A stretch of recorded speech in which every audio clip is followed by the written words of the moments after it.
Okay. Good morning all of you. Two way स्लॅबचं जे problem आहे तर ते टू वे स्लॅबचा प्रॉब्लेम आपण आज सॉल्व करणार आहे. तर मेक शुअर की तुमच्याकडे कॅल्क्युलेटर आणि पेन आहे स्वतःजवळ. आणि त्यानुसार आता जसे आपण एक क्लॉजेस ऑलरेडी बघितलेले आहेत तर त्या क्लॉजेसच्या नुसार आता हे पर्टिक्युलर जे प्रॉब्लेम आहे या पर्टिक्युलर प्रॉब्लेममध्ये जर आपण बघितलं तर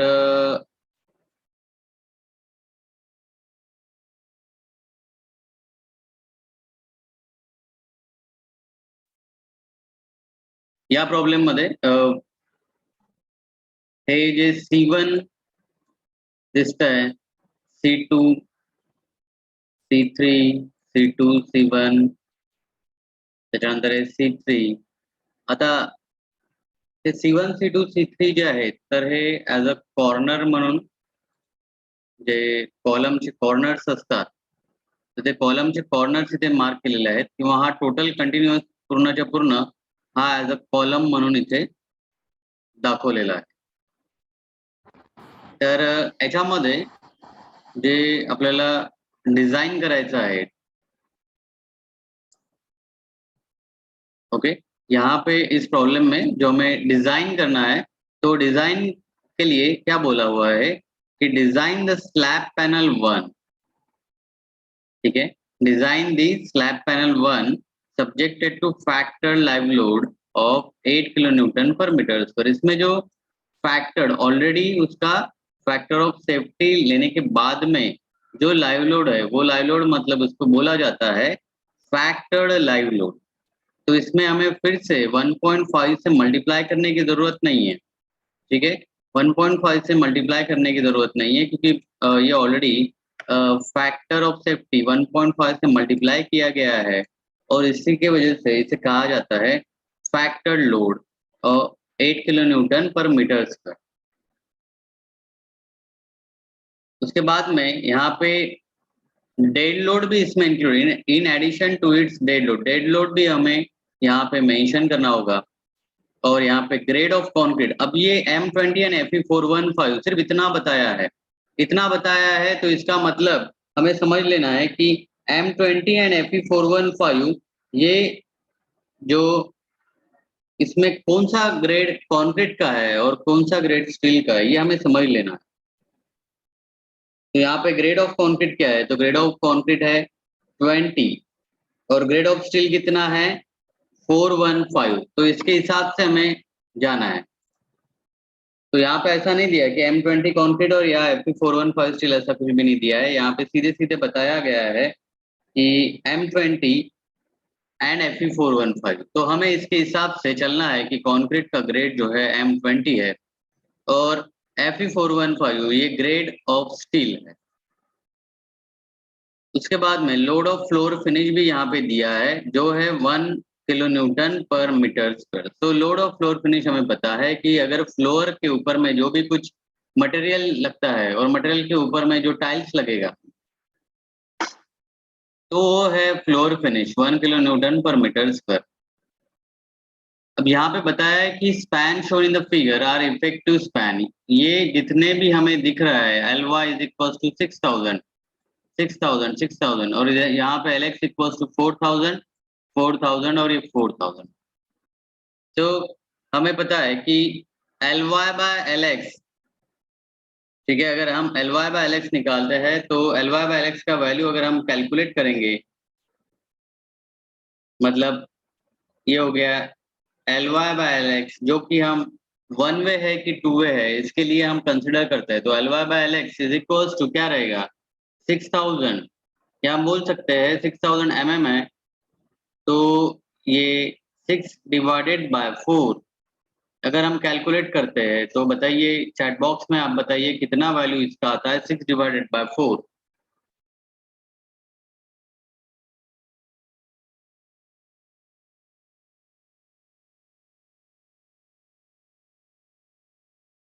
यस.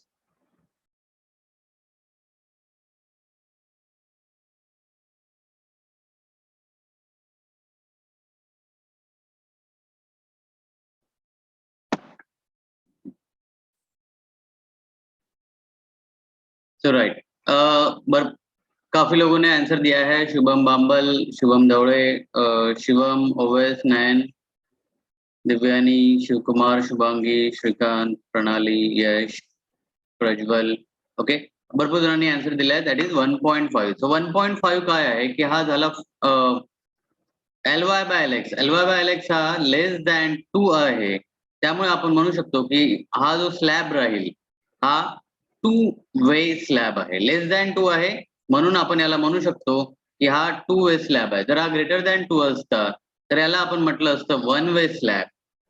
ठीक आहे, याच्यामध्ये कुठे डिझाईन प्रॉब्लेम मध्ये किंवा कुठेच आपल्याला असं मेन्शन नसतं की डिझाईन करा 2 वे स्लॅब किंवा डिझाईन करा 1 वे स्लॅब. हे आपल्याला कन्सिडर करावं लागतं, अज्युम करावं लागतं बेस्ड ऑन की Ly बाय Lx काय दिलेलं आहे आणि त्याचं कॅल्क्युलेशन्स केल्यानंतर आपल्याला जी काही व्हॅल्यू मिळेल. सो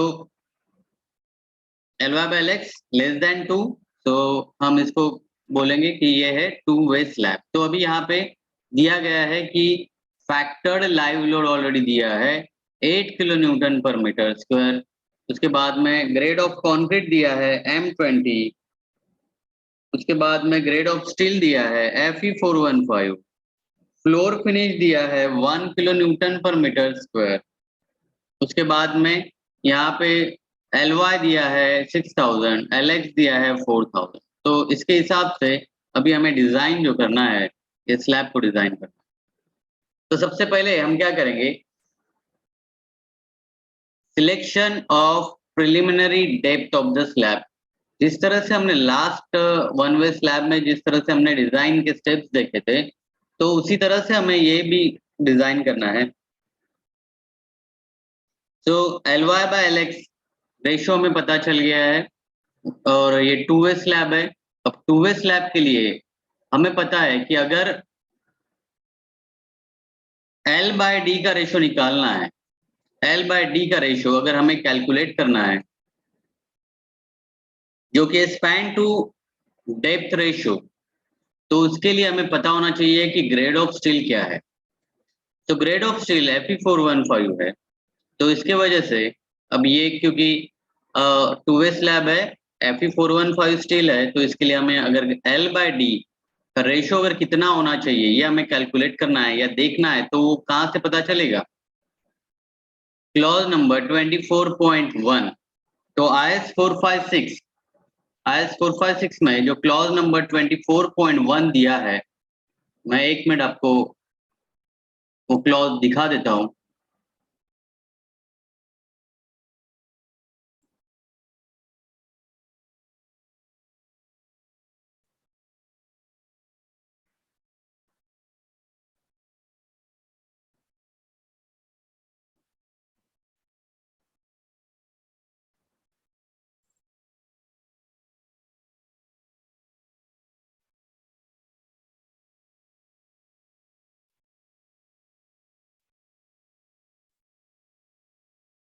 तो एक क्लॉज नंबर 24.1 और यहाँ पे नोट दिया गया है और सेकंड नोट में दिया गया है कि फॉर 2 वे स्लैब और जिसका of shorter span up to 3.5 metre अगर है, तो उसके लिए यहाँ पे विथ माइल्ड स्टील रेनफोर्समेंट, उसके लिए ये वैल्यूज दिया गया है. सिंपली सपोर्टेड स्लैब अगर है तो 35, कंटिन्यूस स्लैब है तो 40. तो ये रेशो है यहाँ पे. तो यहाँ पे हमें सबसे पहले देखना है कि सिंपली सपोर्टेड स्लैब है, ठीक है, या फिर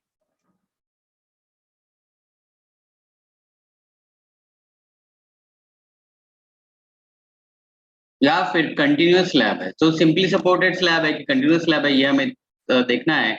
तो हमें ये डायग्राम पर से पता चलेगा कि सिंपली सपोर्टेड स्लैब करके डिजाइन करना है या कंटिन्यूस स्लैब करके डिजाइन करना है.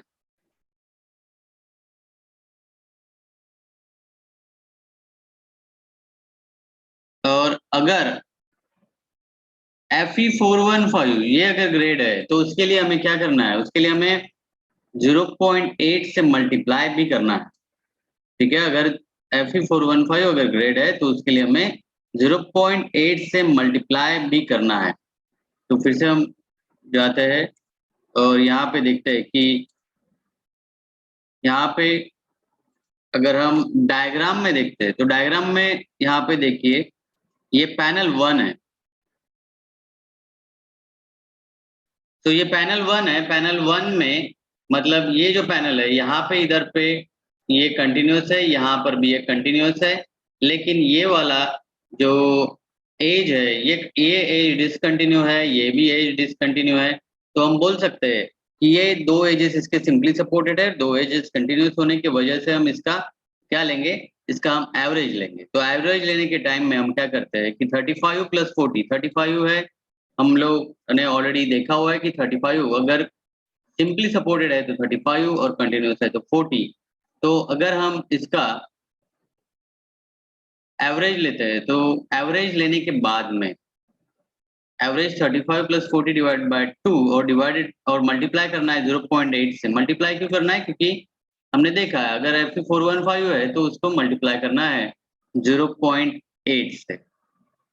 तो 0.8 multiplied by 35 + 40 divided by 2। Divide by 2 क्यों हमने किया है, क्योंकि हमने सिंपली सपोर्टेड और कंटिन्यूस दोनों का हमने क्या किया, हमने एवरेज कर लिया है और उसको फिर 0.8 से मल्टीप्लाई करना है, क्योंकि Fe415 ये ग्रेड दिया है। तो एज पर जो क्लॉज जो हमने अभी देखा तो उसके हिसाब से हमें कैलकुलेशंस करना होता है।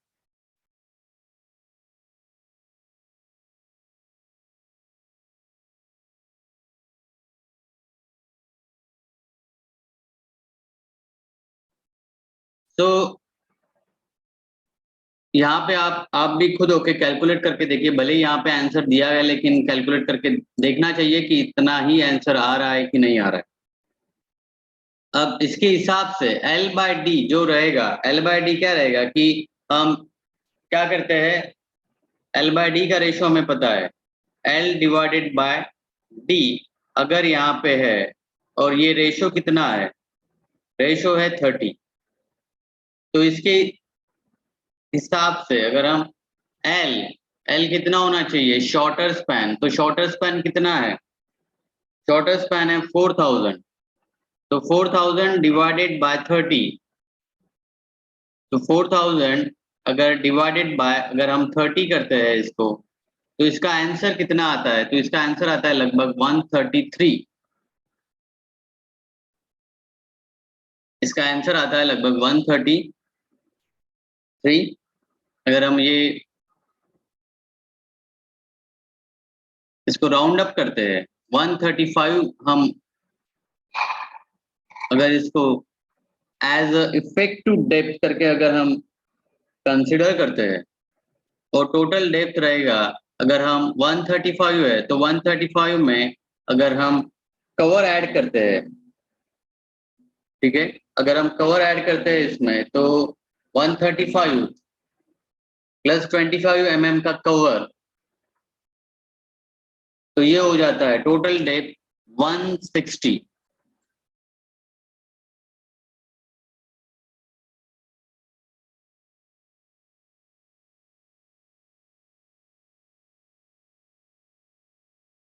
तो ये टोटल डेप्थ हो जाता है 160 mm।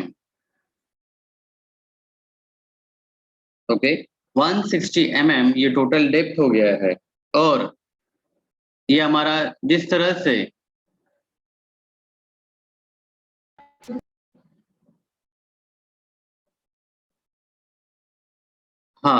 मधा मधात काही इंटरनेटचा प्रॉब्लेम असला तर मग त्या केसमध्ये कदाचित काही व्हॉइस ब्रेक होतो, कधी तुमच्याकडून राहू शकतो, कधी माझ्याकडूनही होऊ शकतो। तर ओके, इंटरनेट जर स्टेबल असलं तर मे बी असे प्रॉब्लेम्स येत नाहीत। काही ना काही प्रॉब्लेम राहतातच आता इंटरनेटचे सध्या। ठीक आहे, आय होप की व्हॉइस क्लिअर असेल। तो डिजाइन लोड और moment, bending moment and shear force, ये अभी कैलकुलेशन करना, मतलब ये हो गया स्टेप नंबर 2। पहला स्टेप क्या हो गया, preliminary depth of the slab, ये अगर हमें कंसिडर करना है, ये हमें कैलकुलेट करना है, तो उसके लिए हमने L/D का रेशो लिया है। और अभी अगर कंटिन्यूस स्लैब है और सिंपली सपोर्टेड स्लैब है और इसको हमने एज अ एवरेज करके कंसिडर किया है, Fe415 ये इसका ग्रेड ऑफ स्टील होने की वजह से हमने क्या किया, हमने 0.8 से भी मल्टीप्लाई किया और उसके ऊपर से हमने इफेक्टिव डेप्थ जो हमें मिला है,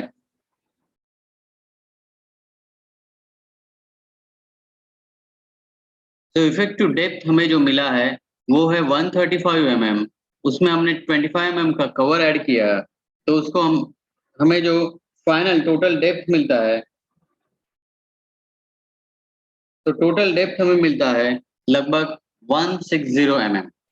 तो 160 mm टोटल डेप्थ हमें मिल गई है। और उसके बाद में design load, bending moment and shear force calculation. तो डिजाइन लोड हमें कैलकुलेट करना है, डेड लोड हमें कैलकुलेट करते हैं। तो लास्ट टाइम में जैसे हमने कैलकुलेट किया था कि 1 मीटर विड्थ के लिए हमने कंसिडरेशन किया था, तो 1 मीटर विड्थ है, तो multiplied by depth multiplied by row, सीधे सीधे डेप्थ मल्टीप्लाइड बाय डेंसिटी कर लीजिए।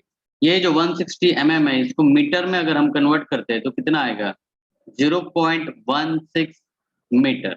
और मल्टीप्लाइड बाय कंक्रीट का डेंसिटी कितना है, कंक्रीट का density 25 kilo newton per metre cube.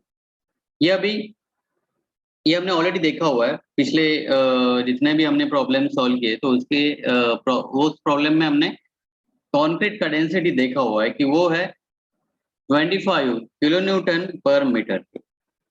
तो अगर हम 0.16 मतलब ये total depth multiplied by density is equals to, ये आता है 4 kilo newton per metre square dead load आएगा। ये क्या आता है, dead load 4 kilo newton per metre square.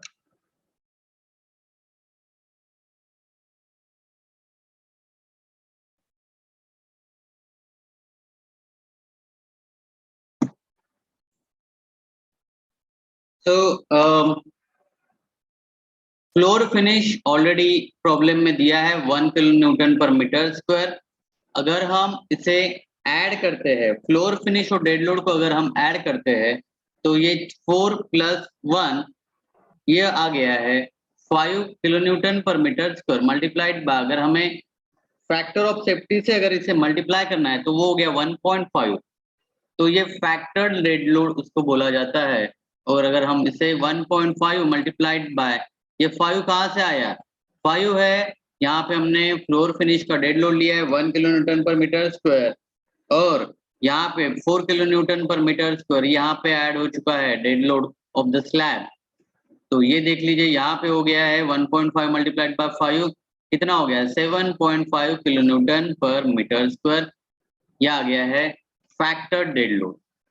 Factored live load already problem में दिया है, तो हमें इसे कुछ नहीं करना, जस्ट वैसे का वैसा हमें ऐड कर देना है। तो अगर हम इसे ऐड करते हैं, यह आता है लगभग 8 + 7.5, यह आ गया है लगभग 15.5 kilo newton per metre square. यह आ गया है टोटल फैक्टर्ड लोड। ये क्या आ गया है, टोटल फैक्टर्ड लोड आ गया है ये। अब इसके लिए हमें बेंडिंग मोमेंट, ठीक है, हमें बेंडिंग मोमेंट कंसिडर करना है।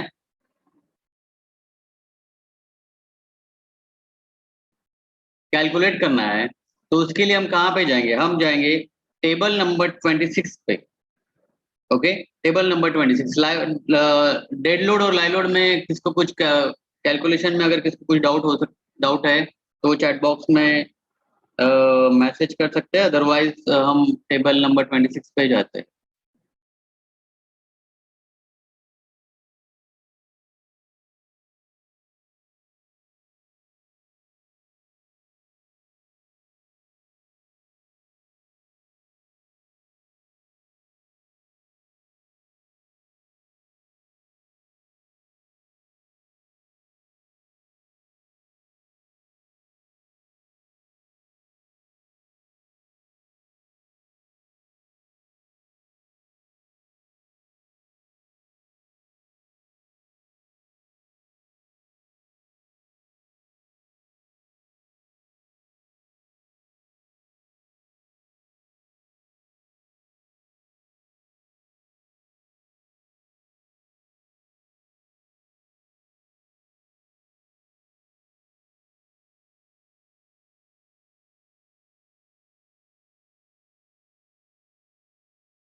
शुभम धवळे, डेफिनेशन डेड लोड आणि लाईव्ह लोड. डेफिनेशन म्हणजे काय? आता डेड लोड आणि लाईव्ह लोड म्हणजे काय असतं? डेड लोड म्हणजे जे काही लोड काहीच मूव्ह करत नाही म्हणजे डेड लोड झालं.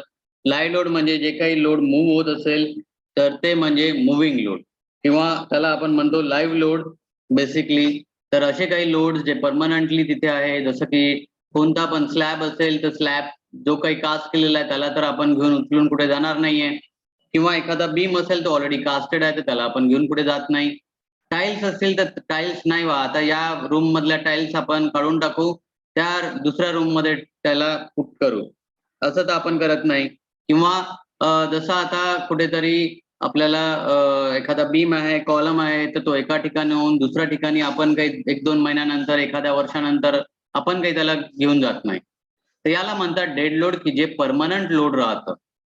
आणि लाईव्ह लोड म्हणजे काय की बेसिकली जे काही जसं आता कोणते पण असे लोड्स राहतात की जसं आता इव्हन पर्टिक्युलरली काही माणसं राहतात. माणसं या ठिकाणाहून दुसऱ्या या पर्टिक्युलरली रूममधून दुसऱ्या पर्टिक्युलर रूममध्ये राहतात किंवा अशा काही वस्तू की ज्या आता या ठिकाणी आहे, नंतर मग आपण तिकडे दुसऱ्या ठिकाणी घेऊन जातो. तर त्याला आपण कन्सिडर केलं जातं लाईव्ह लोडमध्ये. पण मोस्टली डेड लोड म्हणजे जे परमनंट लोड आहेत त्याला आपण डेड लोड म्हणतो आणि जे परमनंट नाही तसे लोड्स म्हणजे लाईव्ह लोड. सिंपल. हां, उत्कर्ष काळे बोला. Sir water tank live load मध्ये कन्सिडर केला जाईल की डेड लोड मध्ये? वॉटर टँक जसं आहे ते वॉटर लोड जे आहे, तर वॉटर लोड हे पर्टिक्युलरली आता हे वॉटर टँकचा इथून कुठून आला प्रश्न तर हा वेगळी गोष्ट आहे. तुमच्याकडे जे डाउट्स असेल सगळ्यांना सांगतोय, की बेसिकली ज्या पर्टिक्युलर टॉपिक रिलेटेड आपण बोलतोय, त्या टॉपिकचे येस डेफिनेटली काही पण डाउट्स असेल तर तुम्ही या लेक्चरमध्ये सांगायचे. नेक्स्ट जे पण काही तुमच्या याच्या व्यतिरिक्त जे डाउट्स आहेत, तर तुम्ही डायरेक्ट मला मेसेज करा किंवा कॉल करा. बेसिकली वॉटर लोड किंवा आता हे डायरेक्ट कुठून आलं, बट एनिवेज तू आता विचारलेलं आहे. वॉटर लोड जे आहे तर वॉटर लोड हे ट्रायंग्युलर लोड राहतं. ठीक आहे, त्याच्यामुळे ते ऍज अ डेड लोड किंवा ते लाईव्ह लोड नाहीये. बेसिकली त्याचं जे पॅटर्न आहे त्याला पॅटर्न जे म्हणतो तर ते ट्रायंग्युलर लोड पॅटर्न आहे त्याचं. जेव्हा पण आपण ते कन्सिडर करतो तर त्याचं सेपरेट त्याचं लोड कॅल्क्युलेशन आपल्याला करावे लागतात. त्याचे डेड लोड किंवा लाईव्ह लोड सारखं नसतं ते. त्याचं ते ट्रायंग्युलर लोड पॅटर्न राहत होतो. Okay sir.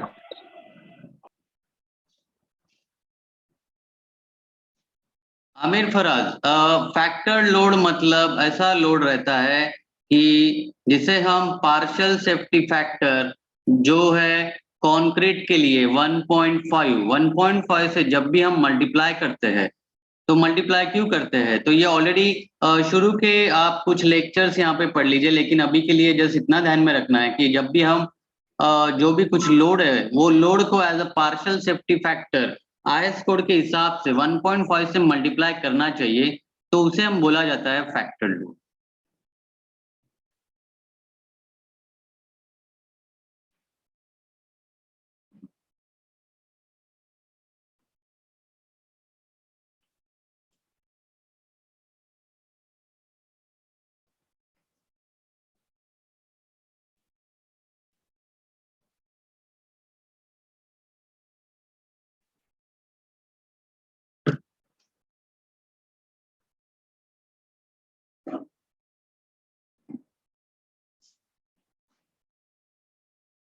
Okay, any other doubt?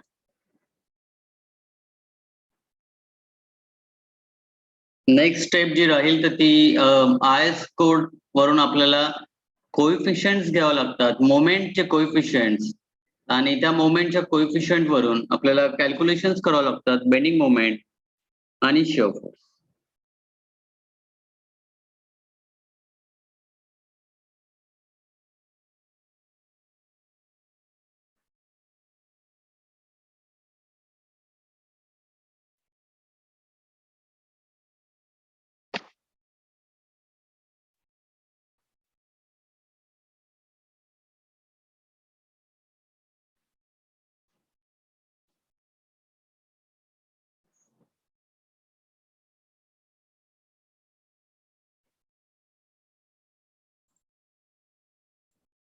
Okay so जो जिस तरह से हमने अभी यहाँ पे लोड कैलकुलेशंस किए, तो लोड कैलकुलेशंस का कहाँ पे हमें यूज करना है, तो हमें कैलकुलेशंस का ये जो यूज करना है तो वो है मोमेंट। ये जो बेंडिंग मोमेंट रहेगा, यहाँ पे बेंडिंग मोमेंट mx रहेगा और my रहेगा, जो कि है positive and negative bending moment, जो हमने वन वे स्लैब में देखा हुआ है कि पर्टिकुलरली ये जो टेबल नंबर 26 में हमें ये दिखाई देगा।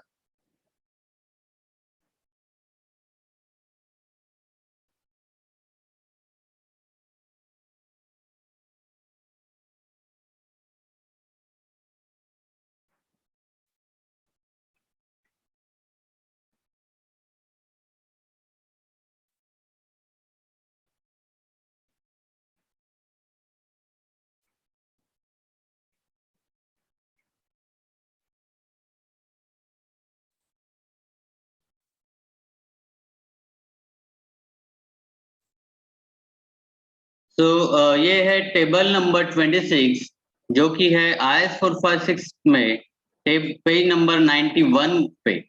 तो टेबल नंबर 26 का हमें क्यों रेफर करना है कि जो हमने लोड कैलकुलेट किया है, तो लोड कैलकुलेट करने के बाद में नेक्स्ट स्टेप रहता है बेंडिंग मोमेंट कैलकुलेशंस। तो उसके लिए कौन से कोएफिशिएंट्स लेना है हमें, तो उसके लिए ऑलरेडी IS कोड का कहना है कि आप ये टेबल नंबर 26 रेफर कीजिए और आप देख लीजिए कि आपको कौन सा स्लैब पैनल डिजाइन करना है। स्लैब पैनल के काफी सारे टाइप्स है और उसके काफी सारे केसेस रहते हैं, तो उसमें से कौन सा टाइप आपके डिजाइन के लिए अप्लीकेबल रहे, तो वो हम चेक करते हैं। तो हमने ऑलरेडी देखा हुआ है कि जिस तरह से ये यहाँ पे हमारा जो डायग्राम है, इस तरह से हमारा ये स्लैब्स का डायग्राम है, और जिसमें हमें ये वाला मतलब ये कॉर्नर पे ये स्लैब पैनल हमें डिजाइन करना है। तो यहाँ पे देख सकते हैं कि ये जो एज है और ये एज है, वो क्या है, एडजेसेंट एजेस बोला जाता है। इसे बोला जाता है एडजेसेंट। एडजेसेंट पता है आप लोगों को, तो एडजेसेंट एजेस क्या है, ये डिसकंटिन्यूअस है, मतलब उसके बाद में यहाँ पे कोई भी पैनल नहीं है या कोई भी स्लैब यहाँ पे नहीं है, ना इधर साइड में ना इधर साइड में, तो इसे बोला जाता है डिसकंटिन्यूअस। तो अगर ऐसे टू एडजेसेंट एजेस डिसकंटिन्यूअस है, तो उसके लिए सेपरेट यहाँ पे केस है, वो है केस नंबर 4। तो हमेशा आपको देख लेना है कि किस तरह से आपको डिजाइन पैनल आपको देखना है।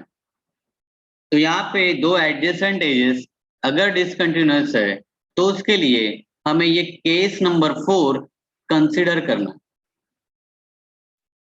यहाँ पे काफी सारे केसेस है, interior panel, one short edge continuous, one long edge discontinuous. यहाँ पे सिर्फ समझ लेना है कि कौन सा, अगर कोई तो भी एक आधा शॉर्ट एज मतलब एक का लेंथ है 6 मीटर, एक का लेंथ है 4 मीटर। अगर 4 मीटर लेंथ वाला अगर कंटिन्यूअस है, तो उसे बोला जाता है वन शॉर्ट एज कंटिन्यू है। अगर वन लॉन्ग एज डिसकंटिन्यूअस मतलब 6 मीटर के बाद में अगर दूसरा कोई भी स्पैन नहीं है, तो वो केस में बोला जाएगा कि वो है वन लॉन्ग एज डिसकंटिन्यू। और दो एडजेसेंट एजेस डिसकंटिन्यूअस, ये केस हमारे प्रॉब्लम में अप्लीकेबल है। तो ये केस नंबर 4, यहाँ पे देख सकते हैं कि निगेटिव मोमेंट कहाँ पे डेवलप होती है, तो ये जहां पर भी एज रहेगा या जहां पर भी सपोर्ट रहेगा, वहां पे निगेटिव मोमेंट डेवलप होती है, और पॉजिटिव मोमेंट जो है वो है मिड स्पैन के ऊपर में वो डेवलप होती है। इसका जो डायग्राम रहेगा, बेंडिंग मोमेंट डायग्राम, अगर हम देखते हैं जनरलाइज बेंडिंग मोमेंट डायग्राम कैसा रहता है, तो जनरलाइज बेंडिंग मोमेंट डायग्राम जो रहता है, तो सपोज इधर भी कंटिन्यू है ये, तो ये इस तरह से रहता है, मतलब जहां पे सपोर्ट है, सपोर्ट के ऊपर में हमें निगेटिव मोमेंट मिलेगी, और जो मिड स्पैन है वहां पे हमें पॉजिटिव मोमेंट मिलेगी। ठीक है, ये निगेटिव मोमेंट है और ये पॉजिटिव मोमेंट। निगेटिव मोमेंट कहाँ पे डेवलप होती है? एज के ऊपर में, तो उसके वजह से हमें यहाँ पर सेपरेट बेंडिंग मोमेंट का कोएफिशिएंट लेना है और यहाँ पे मिड स्पैन में हमें सेपरेट बेंडिंग मोमेंट का कोएफिशिएंट लेना है।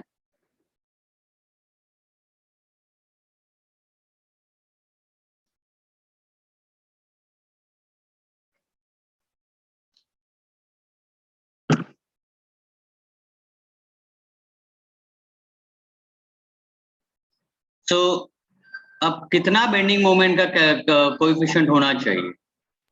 तो यहाँ पे देख लीजिए कि यहाँ पे दिया गया है कि शॉर्ट स्पैन कोएफिशिएंट अगर हमें लेना है तो उसके लिए ये Ly/Lx, वैल्यूज ऑफ Ly/Lx कितना है? ठीक है, वैल्यूज ऑफ Ly/Lx कितना है? तो आपने अभी कैलकुलेट किया था स्टेप नंबर 1 में, जो कि है 1.5। सो 1.5 ये है हमारा Ly/Lx।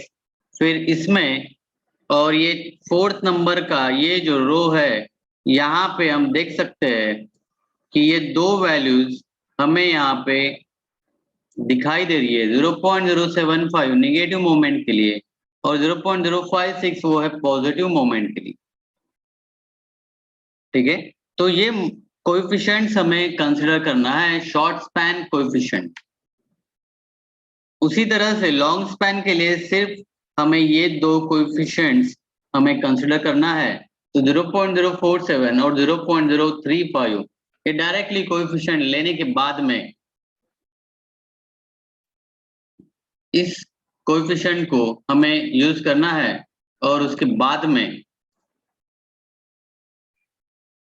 इसका जो फॉर्मूला है यहाँ पे देख सकते हैं, इधर पे फॉर्मूला दिया है mx और my का। ये फॉर्मूला है अल्फा एक्स इंटू डब्ल्यू l x square my is equal to alpha y w into l x square.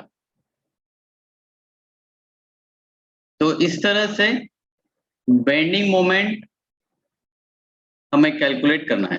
तो अभी आप एक काम कीजिए, यहाँ से अभी ये जो मीटिंग है, ये मीटिंग अभी 1 मिनट में खत्म हो जाएगी, तो आप इसको लीव कर दीजिए और उसके बाद में ये मीटिंग एंड होने के बाद में आपको फिर से सेम जो लिंक है उसके ऊपर में क्लिक करते हुए फिर से ज्वाइन करना। हम कंटिन्यू करते हैं इसको, ठीक है। सो अभी लेफ्ट कर दीजिए और फिर से सेम मीटिंग ज्वाइन करना है।